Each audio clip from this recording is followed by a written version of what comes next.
خب سلام به همگی. من مهدی احسانی هستم و ارائه من در مورد برنامه‌نویسی شبکه برای درس مهندسی اینترنت و استاد عباس محمدی ریک هستش.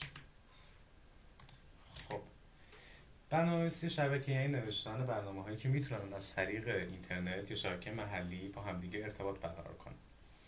مثلا همین ایمیل هایی که ما میفرستیم، پیام رسان هایی که پیام ارسال میکنن، لایو استریم هایی که میبینیم، همه اینا برنامه‌نویسی شبکه‌ان. این ارتباط ها معمولا از طریق برنامه‌نویسی سوکت انجام میشه که در ادامه خیلی بیشتر بهش میپردازیم.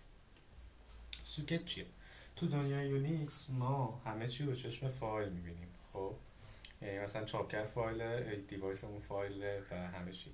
سوکت یک فایل خاصه که ارتباط بین این دو برنامه ها رو برقرار میکنه. میتونیم روش بنویسیم، یعنی سندش کنیم، یا میتونیم ازش بخونیم و دقیقا مثل یه فایل دیگه. و حالا بیشتر اینو در ادامه بازتر میکنیم که دقیقا یعنی چی. ارتباط بین دو برنامه یا دو برنامه یا چند برنامه در اصل، در واقع ما باید یه دونه سرور یا چندین سرور و چندین کلاینت داشته باشیم. خب و در واقع تو برنامه‌نویسی سوکت وقتی که یک کاربر، مثلا فرض کنید ما میریم داخل مرورگر و یه عبارتی رو سرچ میکنیم، خب ما اون موقع مشتری هستیم و مرورگر عبارت ما رو میگیره و سرور در واقع اونو میگیره و یک ریسپانس ما برمیگردونه. و این موقع میشه گفتش که ما برای ارتباط بین دو برنامه نیاز به سرور و کلاینت داریم. خب حتی به این سرور چندین کلاینت هم به صورت همزمان ریکوست میفرستن و این ریسپانس برمیگردونه که این ریکوست ها همونطور که میدونید، مثلا ما میریم داخل مرورگر، داخل URL های خاصی هستش که ما سرچ میکنیم. مثلا من میرم داخل کروم سرچ میکنم دیجیکالا، سرور اونو میگیره و میاد دیجیکالا رو به من برمیگردونه، بهم نشون میده. به این طریق انجام میشه. خب انواع سوکت ها رو ما بخوایم بگیم، ما استریم سوکت ها رو داریم با دیتاگرام سوکت ها.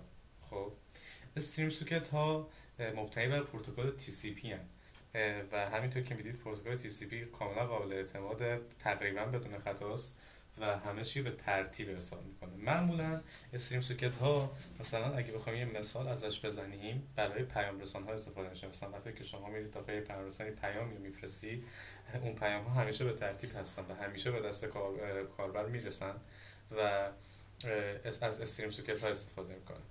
ولی نوع دوم سوکت ها دیتاگرام سوکت ها هستند که مبتنی بر پروتکل UDP هستند.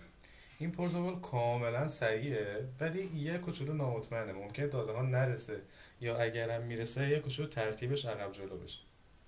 از دیتاگرام سوکت معمولا برای صدا و ویدیو استفاده میکنن و مثلا اگه یه مثال بخوام بزنم، شما وقتی میرید تو لایو استریم ها مثل تویچ، لایو های مختلف اینو میبینید که گذاشتن، اون سرعت خیلی مهمه، اون ریل تایم بودنش خیلی مهمه و به خاطر همون از دیتاگرام سوکت استفاده میکنن و اینکه کاملا دیتا سریع میرسه به دست کاربر، یعنی همون لحظه لایو داره اون تصویر رو میبینه و این یک کوچولو ترتیبم برای ویدیو و صدا زیاد آنچنان مهم نیست و تداخلی ایجاد نمیکنه تو برنامه کلی.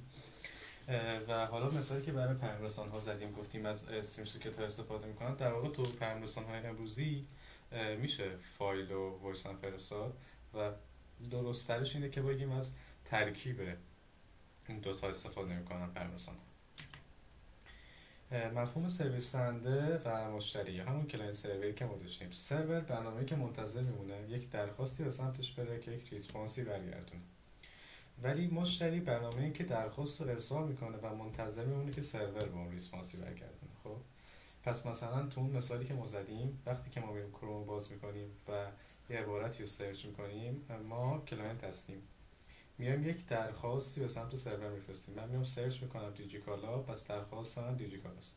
سرور اون درخواست من رو میگیره و میاد سایت دیجیکالا رو برای من نمایش میذاره و اونو به من برمیگردونه. خب ببینید الگوریتم های کلی برنامه‌نویسی تو سمت کلاینت و سرور. خب تو برنامه‌نویسی سوکت ما یه سری توابعی داریم که حالا در همه زبان‌های برنامه‌نویسی از اینها میشه استفاده کرد. حالا شاید یه کوچولو سینتکسی فرق کنن ولی در کل همینه. ما وقتی میایم برنامه‌نویسی سوکت کنیم، چه سمت کلاینت باشیم چه سمت سرور، ابتدا بالا بعد سوکت تابع سوکت رو صدا بزنیم و پایین بعد از تمام شدن کارمون بعد تابع کلوز رو صدا بزنیم که این برنامه تمام بشه. تابع لیسن برای سمت سرور هستش که میاد گوش میکنه که چی بهش دادیم. تابع رسیف هم برای سمت سرور هستش که میاد دریافت میکنه اطلاعاتو. تابع کانکت برای سمت کلاینت که میاد وصل میشه به سروری که داره. تابع اکسپت اون سروره میاد اون ریکوستی که اومده رو اکسپت میکنه. تابع ریسیف میاد ریسپانسی که سرور داده رو میگیره و از این موردها. حالا ما اگه بخوایم کاملا دقیق مثال بزنیم در ادامه میتونم با استفاده از زبان برنامه‌نویسی مثال بزنم که خیلی کامل و واضح‌تر هم هست. خب اینجا یک نمونه کد از برنامه‌نویسی سوکت که کاملا هم خیلی ساده است در پیور جاوا اسکریپت ما داریم، جاوا اسکریپت خام. خب و میشه همین کد رو در تمام زبان‌های برنامه‌نویسی دیگه نوشت. استراکچر کلیش همینه، فقط اینکه سینتکسش فرق میکنه، یعنی در کل ما از همون تمام استفاده میکنیم. در ابتدا بالای صفحه ما اومدیم یه متغیر سوکت تعریف کردیم با صفت وب سوکت که از توابع داخلی جاوا اسکریپت نیاز به نصب نره و اومدیم یه دونه آی پی بهش دادیم با پورت 3000. آی پیش هم لوکال است. گفتیم سوکت اد ایونت لسنر، یعنی یه دونه ایونت لسنر داده که اگه این اتفاق افتاد گفت سوکت رو اوپن کن و سوکت سند کن، یعنی سوکت دات سند هلو سرور، یعنی این یک پیامیه که به سمت سرور میره. مثلا ما این پیام وقتی که میریم تو کروم سرچ میکنیم دیجیکالا، این به جای هلو سرور اون آی پی دیجیکالا خواهد بود قاعدتا. و سوکت ایونت لسنر مسیجی که داخل جاوا اسکریپت هست اد ایونت لسنر استفاده میکنه، این ریسپانسی که اون سرور به ما میده. پس تو اون مثال ما دقیقاً این میاد اون وبسایت دیجیکالا رو به ما برمیگرده. ایونت لسنر کلوز هم که کلا میاد کانکشن میبنده بعد از اینکه کار ما تموم شد و ارور هم اگر مثلا ما به مشکلی بخوریم میاد اونو نشون میده. مثلا تو وب اگه بخوام مشکلی بگم اینه که اینترنت شما قطع شه، غالبا این پیام رو داخل ارور خواهید دید. و اگر بخوایم یک جمع‌بندی کنیم در مورد برنامه‌نویسی سوکت، برنامه‌نویسی سوکت برای ارتباط بین دو یا چند برنامه تحت شبکه است، چه به صورت لن چه داخل اینترنت، فرقی نمیکنه.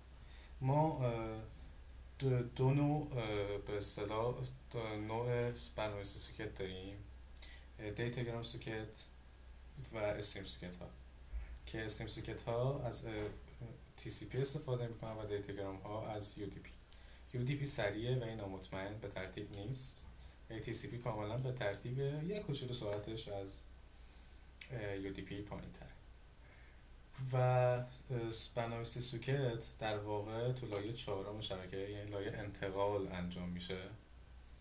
ولی اگه بخوام خیلی دقیق تر و درست تر بگیم، برنامه‌نویسی سوکت رابطی بین لایه انتقال و لایه اپلیکیشن خواهد بود که این پیام ها رو بین اینها رد و بدل میکنه. و همین دیگه.